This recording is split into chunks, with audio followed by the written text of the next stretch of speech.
Hello, Mary. Welcome. I am so excited to have you on today. Thank you. Great to be here. Awesome. So let's start with definitions. Product marketing is often a misunderstood role or changes definitions from company to company. So how do you define product marketing and what are the typical responsibilities of a PMM? Absolutely. So I see product marketing really as the GM of the business. So this really has a broad scope, as you can imagine, end to end. But I see us as, on one end, being really influential with the product team, understanding the customer in and out, creating research, market validation, all the areas that they need to really build the best products and features available. Then on the other end of the spectrum, that is launching products, bringing messaging and positioning to that customer value. And then, of course, understanding how that impacts everything that you're doing in and out throughout the product lifecycle. So managing that, iterating on it, making sure that you're changing things when it's not working or going haywire, and really managing that business end to end from the input to the output and then in a full circle. Can you tell us, you have a really cool role at Adobe, head of product marketing for Lightroom. What does your role entail? What does your day look like? Yeah, absolutely. So this is such a fun job. And this is actually my first time in consumer product marketing. Lightroom is a really beloved photo and video editing app, and it's used by millions of people all over the world. And we have a Creative Cloud version, we have a mobile version, we have a web version and an iPad version. So whenever we go to market, it's a lot of features that are coming that we need to really be able to communicate. So I just went through one of the first launches that I've run on this team, which was a really fun experience. And so part of my job is running launches. Part of my job is making sure that we really deeply understand the audience that we're serving. So from hobbyist photographers to professional photographers, what really makes them tick, and kind of everything in between. So I find myself doing on a day-to-day basis. I'm sure every product marketer listening will agree. There's not really like a day-to-day that is the same, but on a given day, you might find me, reviewing qualitative insights that we have from, a recent persona review, working with our campaign team to develop the next amazing campaign that we have. Of course, working with the product team to understand the ins and outs of the new features that are coming down the pike. And, maybe throwing in a coffee with someone, a one-on-one on the growth team to understand, what we can do to make the experience even more impactful for our customers. So there's never a real set schedule. And I think that's what I like about PMM is you're working with all these different teams, you're seeing everything end to end, and it's a really fun job and a really fun position. Yeah, I bet. You were at Adobe prior to Lightroom. You were head of PMM at the ads product as well. And you have a pretty deep background in ad products with AdRoll, now NextRoll, as well as at Google. Any thoughts on kind of the digital ads industry, where it's going, especially with all the changes that we've seen around privacy concerns? Where do you see the digital ads industry moving forward? It's so interesting. I mean, I had a lot of conversations about this a couple of years ago when Google announced that cookies were going away. And I know that now that's been stalled a little bit, but that's still on the horizon. So I don't know if I have any predictions, but I'm just really super interested to see where the industry goes. I think that there's going to be a little bit of a throwback to some of the techniques that were really impactful back in the day, like content targeting and, really segmented targeting. I think that there's going to be a lot more creativity around measurement. Besides looking at the individual cookie user, I think there's going to be a big push towards like cohort analysis and understanding behavior in that way and what can be more impactful. But I think it's still going to be a wild ride. I think what's also really interesting about the ads industry is that it's so innovative. And I loved being in that side of the space because with every new innovative push from all the social platforms, so Instagram Reels comes out, TikTok is coming out with a ton of new features, the ad industry really has to respond. So I'll be really interested to see how it continues to expand with such a fragmented social environment. And fragmented consumer environment in general, you can do advertising, of course, on connected TVs now. And there's this huge proliferation of devices and proliferation of different partners that you can work with there. So I think it'll be interesting to see if there's more consolidation within that space. So if you want to go to like a one-stop shop to view everything, or if you'll still need to go to one provider, for your display advertising and one for your connected TV advertising. So no predictions here. I'm just really interested watching from the sidelines now because there's a lot going on, and I'm interested to see where it lands, but I have no predictions there. Yeah, it's definitely fragmenting and changing. Although one nice thing is that for the first time in the history of social media, that there is a medium, short form reels, that works across every platform. So if you create that 60-second kind of vertical video, it'll work on TikTok, Twitter, YouTube, Facebook, Instagram, LinkedIn, whatever. So finally, so that's one silver lining right now. So how did you get into PMM? If we can get a little bit of your background. Yeah, absolutely. So I was lucky in that I was able to make an internal move when I was at Google. So I had expertise in a certain area, digital display advertising, and I'd been wanting to make a jump from the sales side to marketing for a while. And this was at a time where product marketing was just starting to get its legs. There wasn't a ton of content out there about it, but I kept hearing about product marketing internally. Sounded like a great position for me because it took a lot of the parts of the sales job I really liked, like objection handling, creating narratives, actually figuring out how to message what we're offering to customers, and it packaged that up. So started interviewing and ended up landing a role with a really similar product focus to where I was an expert at the time, and just kind of went from there. Is that common to go to product marketing from sales, or are most product marketers coming from marketing or product backgrounds? I've heard such a range. So I have a podcast called Women in Product Marketing, and you'd be so surprised. I've had people that have backgrounds in account management and sales like I do, but also former chefs, former reporters, former engineers, former online poker players. So there's not an online, or there's not one linear path to product marketing. And that's kind of what's so fun about it, is that you have people that have just a lot of curiosity for a lot of different parts of the business. Usually they are really great at collaborating. They're really great at understanding a lot of inputs at once and making a strategic plan from that. So it brings people from kind of all walks of life that have stumbled upon this career. And, I'm one of them. Yeah. And I bet your sales background and, being an account executive working on the sales side gives you a leg up on, understanding how sales requires product marketing to sell, to, deal with objections and messaging and all of that stuff. So definitely, walking in really interesting and really helpful. Yeah. And it's one of those roles like product management also, that there's no degree for it, right? People kind of come into it from other areas. So there's a good case to be made that product marketing should be the first hire at an early stage startup. Would you steel man that argument for us? The first hire, meaning the first hire on the marketing team? The first marketing hire, sorry. Yeah. Yeah, I think, well, it kind of depends on the stage that you're at. I think that I definitely feel like product marketing should be hired within the first 20 employees. So if that means that you needed to get a content marketer to help get the website up before that, go for it, But I do think that product marketing, a senior product marketing person, should be an early strategic hire, because you really need to figure out how you are messaging that product. Do you have product market fit?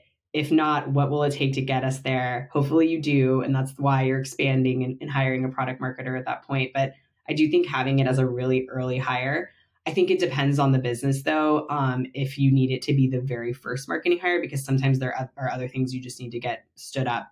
Maybe you need to run an event. Maybe you need to get the website up like I was talking about. But it does need to be something that should be early and not slapped on at your 100th employee. Yeah. Of course, every business is different and every startup is different. But I think that the crux of that argument, at least from my perspective, product marketing is that bridge of really understanding what the product is to customers and understanding the customer, understanding the go-to-market. So before you can have channel marketing and the execution, if you don't have that stuff in place, whether it's a full-time hire or not, oftentimes you're putting the cart before the horse. Let's jump into product launches, which is, of course, the topic of your book, which I absolutely loved. It's really, tactical. There's no fluff.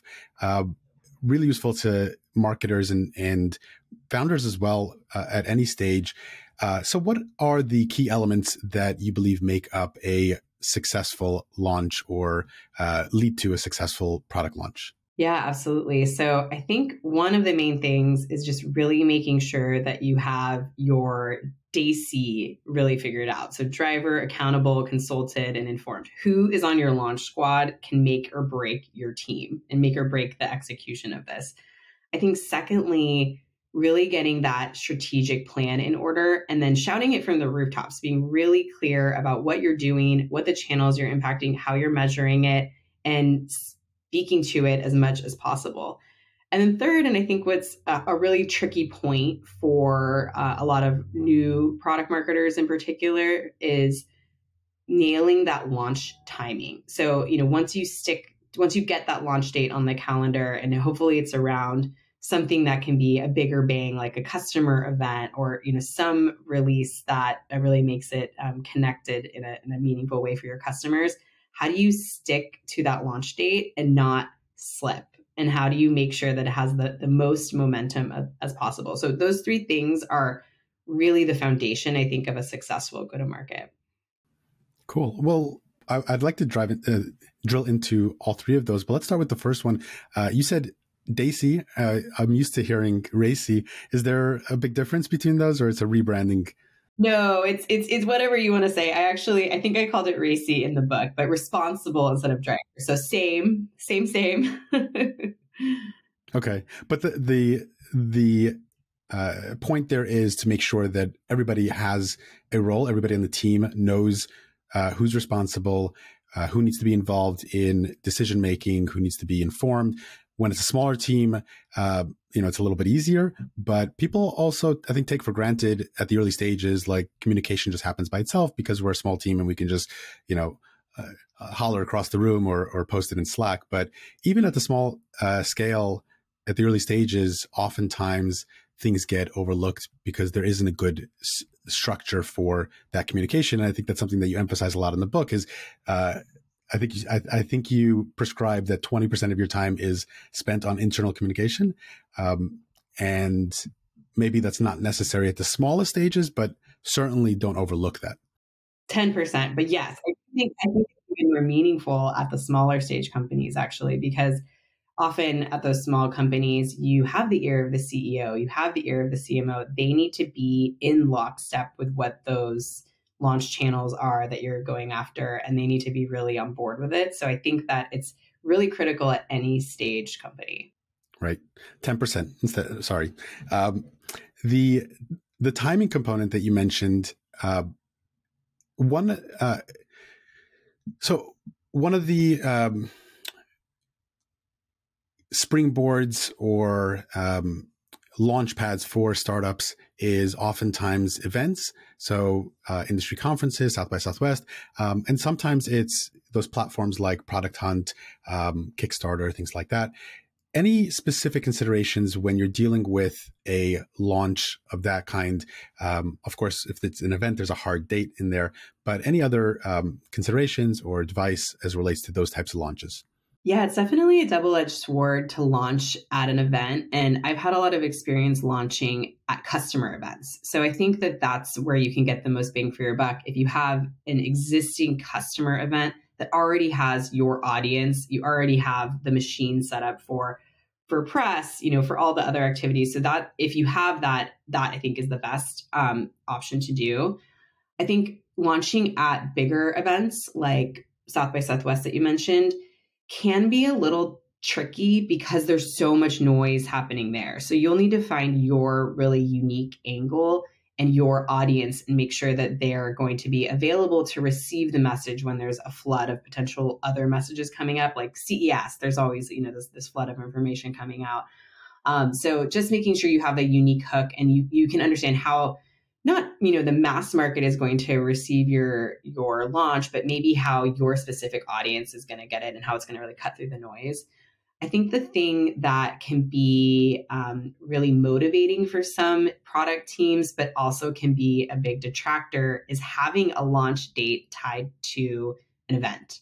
Because then you put the budget down. You can't get that refund back. Like it's really important that you hit the date. So when you're doing that, I think you need to be really in lockstep and having that really locked in Daisy to make sure you understand, do we feel really confident we can hit this date? Do we have the ear of the VP of engineering or the CTO to make sure that this is going to, actually be technically viable rather than just, working one-on-one with the PM? Is this something that we really want to make sure? And having on your milestones the date that you can't get that budget refunded, because once you put that event invite out in the world and start moving the machine, it becomes a lot more painful if you don't have anything to talk about at that moment. So I'd say just the cautionary tale of events. It can be a really big boon for your launch, but you have to really make sure you're buttoned up that you're going to hit the date. Yeah, definitely a double-edged sword. It acts as a forcing function, but it also, like you said, an event is a hard date, and there's deposits, and there's caterers, and there's press, and there's all sorts of factors that if you miss it, you miss it. So it's something to keep in mind there.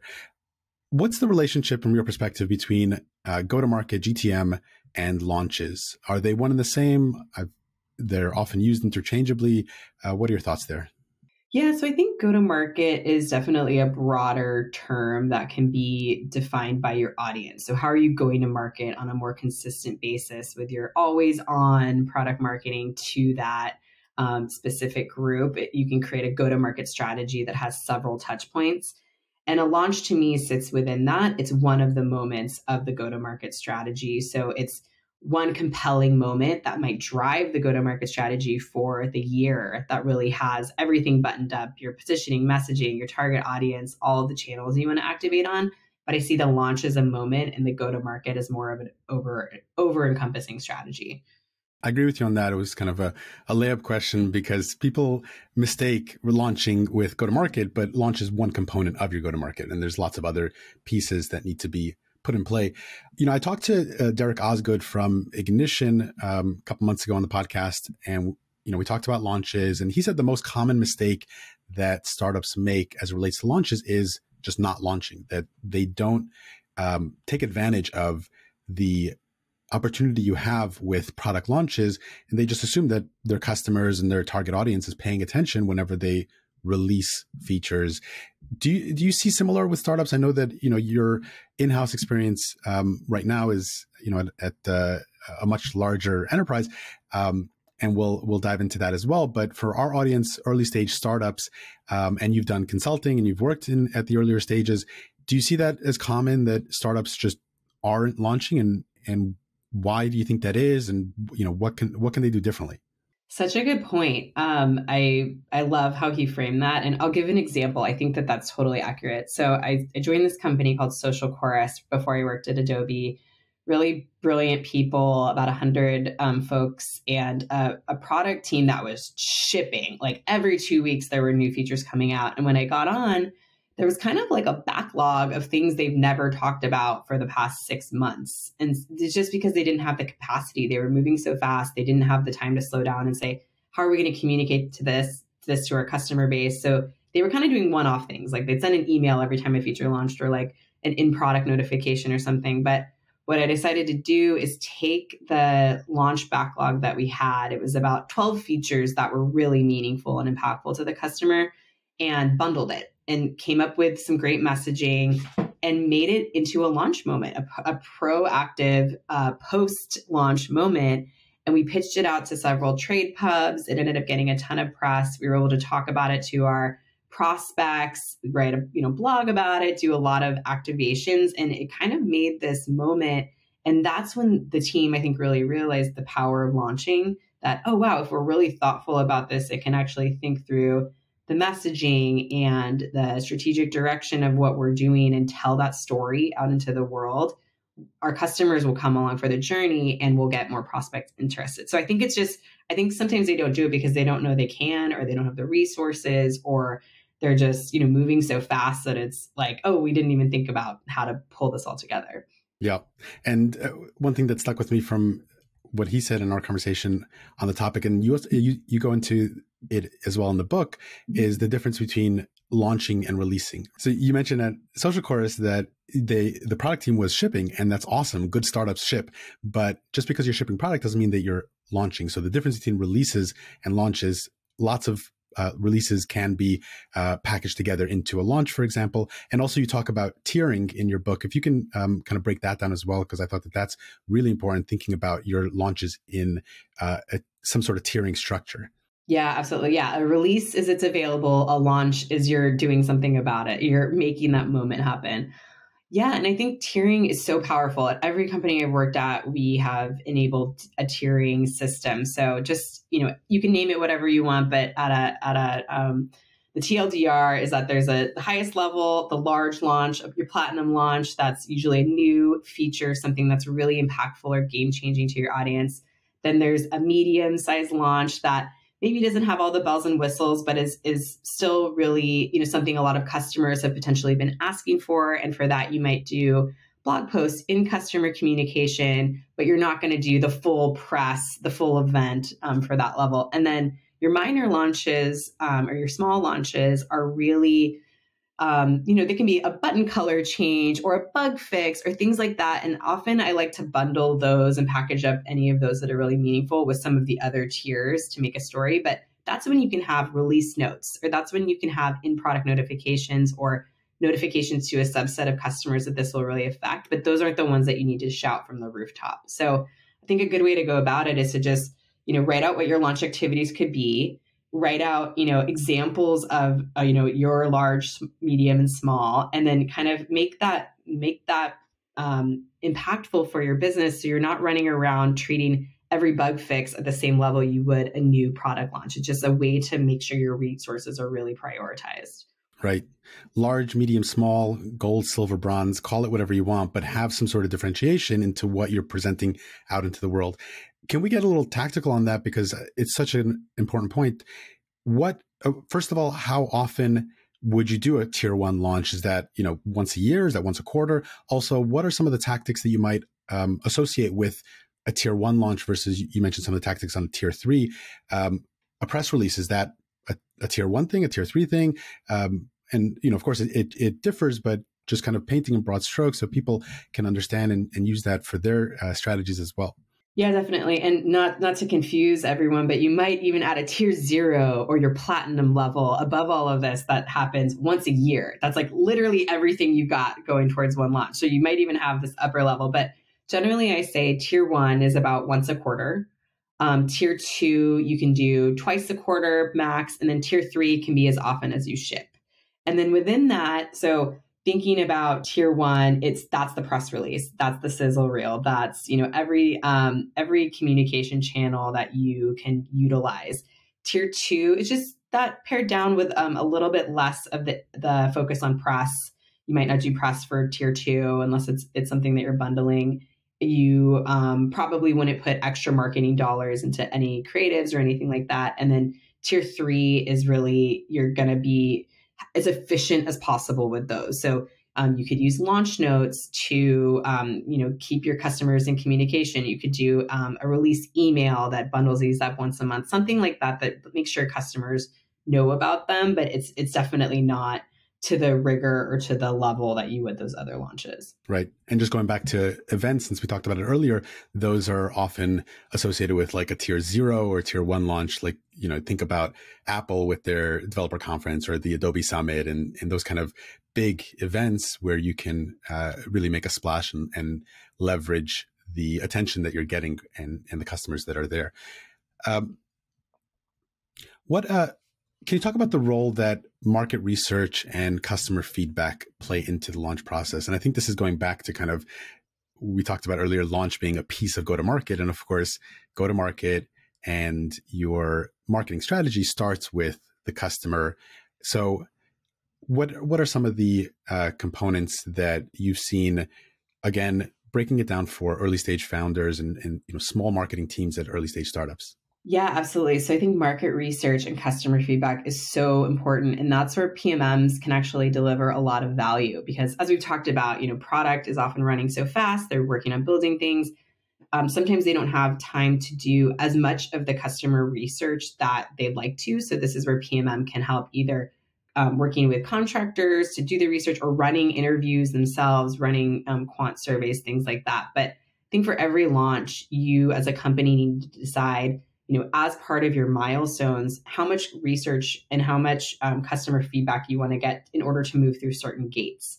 So there's probably, the preliminary PRD where you're creating the use cases, the audience segmentation, you're getting, you've gotten to this point, so you probably have some general idea of what the market is hoping for. But then when you go into the alpha stage, PMM can really help with collecting that customer feedback, understanding themes, even testing messaging. So we can also, throw in our own things and to test through that and help to package that back to the product team as well. And that can go forward into the beta phase. And then, finally have all of that customer insight baked into the final release, which will include messaging, but also things like the feature requests or the navigation or the way that the customers have actually revealed that feedback. So I think it's really important throughout the launch process. I think PMMs also play a really critical role with things like persona development, market insights, other research that can really help buoy the entire organization. So I think it's something that can be really impactful.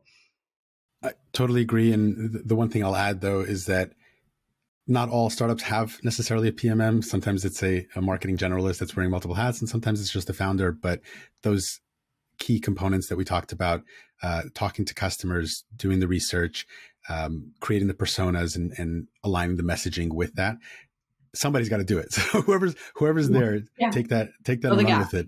Yeah, exactly. What other mistakes or pitfalls do you often see startups making when it comes to the launch process?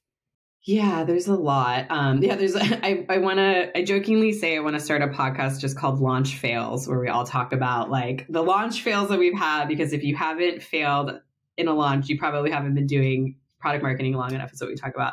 But I'd say definitely measurement. So tying it back to, the ultimate impact, I think is something, why are we doing this? Taking a moment, what is the point that we're actually doing this launch? Why are we putting these resources? What are we hoping to actually achieve? I think that's a really big part of it. I think the second, especially for smaller startups, is not really defining their audience. And this is really key because if you don't understand the audience, it's really hard to obviously develop a product for them to, challenge that they're facing and what your product helps solves. But how are you going to communicate with them if you don't understand your audience? And so just really being crisp on that, not just the demographics, but, what role do they play at a company? What are their motivations? What, are their hopes, dreams, and desires? Really getting deep in understanding that audience, I think, is critical for understanding how you're going to go to market. And that is a mistake I think a lot of founders make, especially because they just want to go as big as possible. They want to go for everyone, and that's not how you win market share. For B2B as well, sometimes we define the customer or the target as a type of company, but there's a human within that company that you need to be speaking to, and make sure that you're identifying that individual as well in your targeting, not just the company.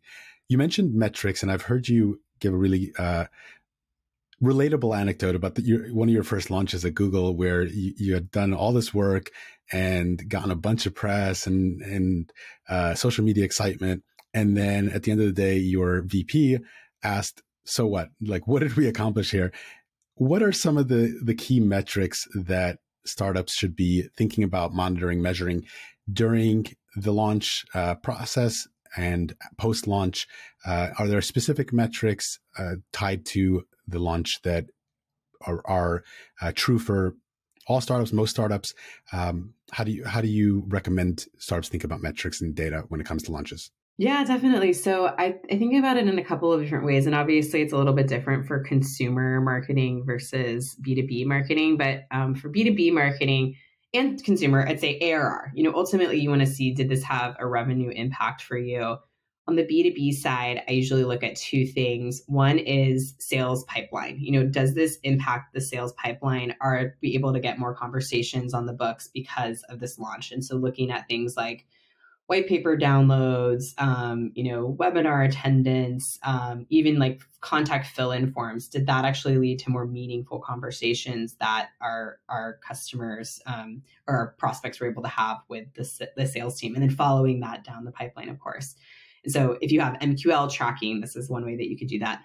And then for consumer marketing, I would say that we're really trying to understand not only usage, which is really helpful for B2B too, but also, did this move the needle with our freemium business? Did this move the needle with our free trial conversion? How did we actually impact this customer segment that we were trying to reach? And did that have meaningful impact that will then down the line help us with ARR? So really getting tight on those and making sure that, I threw out a bunch of different metrics for B2B and for B2C, making sure you can track it and making sure that your executives care about it too, and that it's going to show this meaningful path to your ultimate goal as well. Yeah.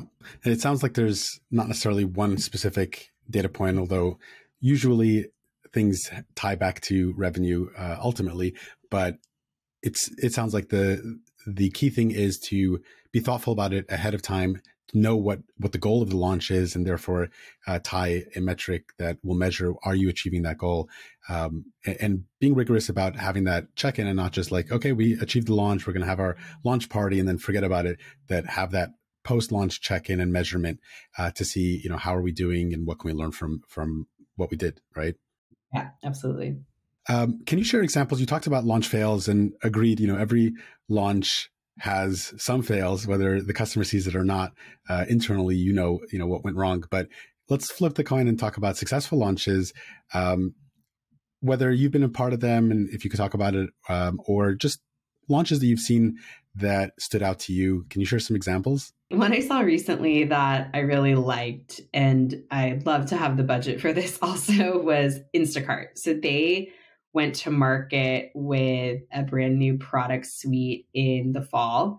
And I think it was Instacart Plus. And it was this beautiful product release tied in with a campaign where they actually had Lizzo involved in it as well. And so it was a really cool moment, I think, for Instacart, because to me, it also positioned them differently than just like, oh, hey, this is the app I use to get groceries. But it helped you understand as a consumer, this is an app I can actually use to compete with Amazon and maybe get local goods instead of using Amazon for everything. So I thought it was really cool because it had celebrity, obviously, a beautiful campaign, but also announced some features in a really compelling and usable way. And it had Lizzo actually like using the product and showing how all of she could get, bath balls delivered or her groceries, of course, but then some fun things for her pets and, decorations for a party. It was like everything that you'd want to actually ever have delivered to your house came this way with this new feature functionality.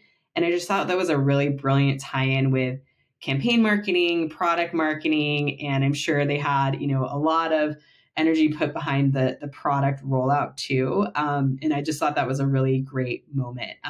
Their CMO, Laura, was on my show, about a couple of years ago. So just fun to see her step into that new role and really come out with a bang with that new campaign. And that's when I was like, that's a great launch. They did an amazing job. That's awesome.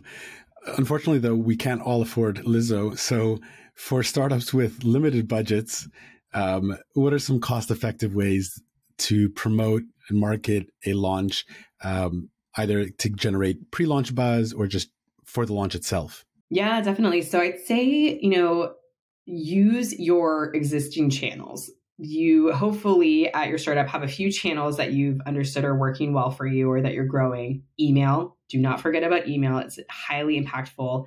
Creating content like white papers and webinars is still a really highly effective way to actually get the word out and get, customers really interested in capture that contact information so you can follow up.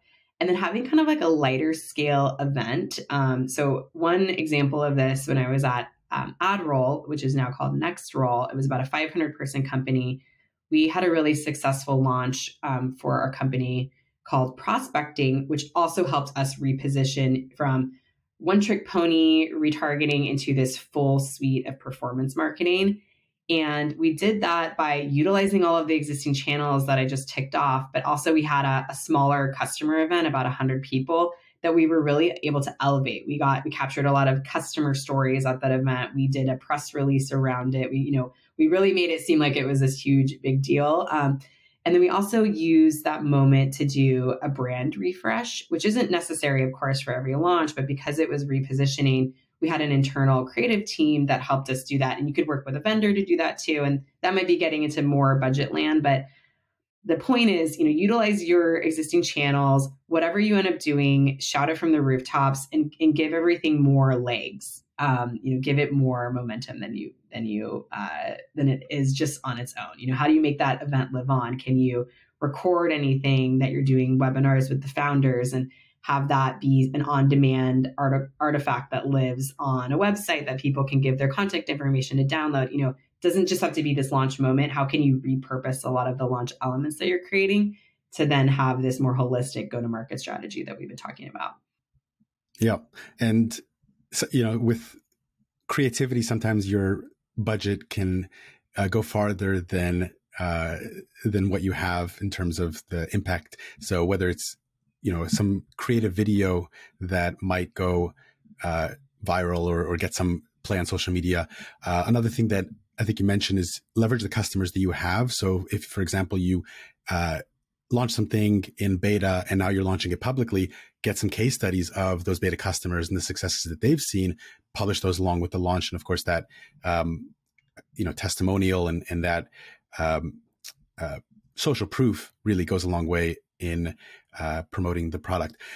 How is AI changing your business right now? Interesting question. I'm really fired up about what it can do. I think that it remains to be seen, but I have, I play around with Jasper AI and ChatGPT. I'm just super floored with what it can do. I actually wrote a fake novel based on adventures my husband had. I wrote like a couple of chapters and sent it to some friends, and it was just so funny. And then I used AI to create like a cover of it. Anyways, it was just obviously like a funny project that I won't see the light of day, but just fun to see what it can really do.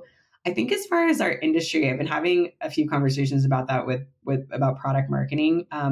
It can help solve for a lot of things that are super tedious, like market landscape, understanding that competitor really well, getting an idea of, customer sentiment. You can just type stuff into ChatGPT and really get a good understanding of that. And then some of the kind of more rote work that we do, like translations, when we write, copy that's going to go in app, how, the process for translations is really complicated still today.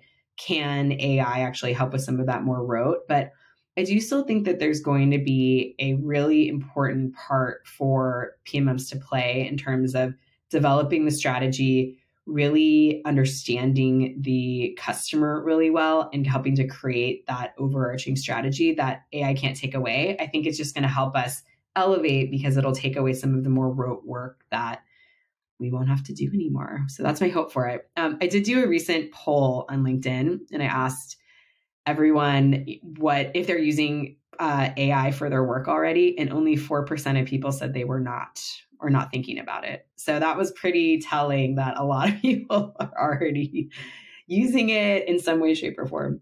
Yeah, it's definitely a game changer, and it's so exciting to see how quickly things are developing. And Adobe is also leading in releasing new products in the space. So really exciting to see how things develop. I'm really enjoying this, but we're coming up on time. So we're going to jump into the lightning round. I'll ask you some questions. Let me know the first thing that comes to mind. Sound good? Yeah, sounds great. So aside from Women in Product Marketing, which is a great podcast, what book, podcast, or newsletter do you find yourself recommending most often? Well, I love April Dunford's book, obviously awesome about positioning. I think that's really great. My good friend Yasmin Tarehi also has a ton of product marketing books, from launches to PMM interviews. So I think she has 3 books now. So her content's really amazing as well. And one podcast that I just personally love is called Invest with the Best. And it's a deep dive every day or every week into, people that have made it and their stories behind how they got there. So it'll be, Jeffrey Moore and how he thought about crossing the chasm, and Kat Cole, how she built brands at Cinnabon around the world. So it's a really interesting deep dive with these amazing operators that have done it all. So I love that podcast, especially. Yeah. Patrick's podcast, Invest Like the Best, one of my favorites. Totally agree with you there. And I didn't tell you to say this, but I'm glad you gave a plug for April, because she's going to be on the podcast soon. So I loved her book, and I'm looking forward to talking to her about it. What's a productivity hack that allows you to stay on top of everything that you've got going on in your life? Yeah, I don't know if I have one hack. I have 2 small kids too. So productivity sometimes is not here, but I do try to make focus time. I think that that's really important. So twice a week, I have that deep focus time for 2+ hours in the morning when I'm at my best, so I can actually get some serious work done.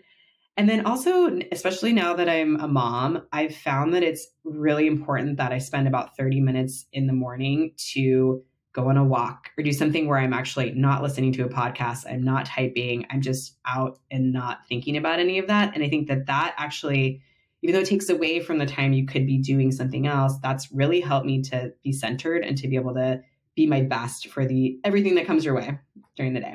I love that. I'm going to steal one of your questions. What have you learned recently? What have I learned recently? Such a good question. So going back to the basics, I think that is never too basic for you to actually think through. So I had a launch recently, and there were some things that I wish I would have done a little bit earlier in the process that it would have made it a little bit smoother. And I know this, I wrote a book on this. So going back to the basics, I think is really important when you're planning a project, when you're planning a launch, when you're thinking of anything that you can do, just making sure that you're just spending the time to check all those boxes, and everything will be a little bit better. Even if you're very advanced in your career, just go back to the basics. I think just, check it off the list. Yeah. Well, we all make mistakes, so we'll let you off the hook. What's the proudest moment of your career so far? Oh, wow. That's a good one. I've had a lot of proud moments. I'm probably the proudest, though, when I see someone on my team get promoted or just really kill it at a project. I think, I spend a lot of time mentoring the people on my team. And to me, when they make it to that next level or do a fantastic job out there in the world, that makes me so happy. And then even the people that I've managed actually now, one woman, Prachi Mishra, she's now a director, and she just got that promotion. And I was like, yeah, she's killing it. So just knowing that I've been a very small part in some of these folks' journeys is just really great. And it makes me feel like my work has mattered and that I've made an impact. So that's probably what I'd say when I'm most proud. Absolutely. Love that. So, Mary, I really enjoy this. I loved your book. I love talking with you and learning from you. Thank you for spending time with us. Where can people find you, and any final thoughts or advice you'd like to share with the audience? Yeah, absolutely. Well, check out the book. You can visit productlaunch.pro to see more about it, and some other podcasts and things I've been a part of. I'm also on LinkedIn, pretty active there, so I'd love to connect there. And yeah, I'd say don't be afraid to launch. Don't be afraid to do big things. I think that, it's just about getting organized, and you can do it. And don't be afraid to fail. All of us do. I think that that's part of the learning process, and you'll learn a lot from it. Awesome. Well, I'm going to put that link in the show notes. Thank you, Mary. Appreciate the time and insights, and we'll talk to you soon. Sounds good. Thank you.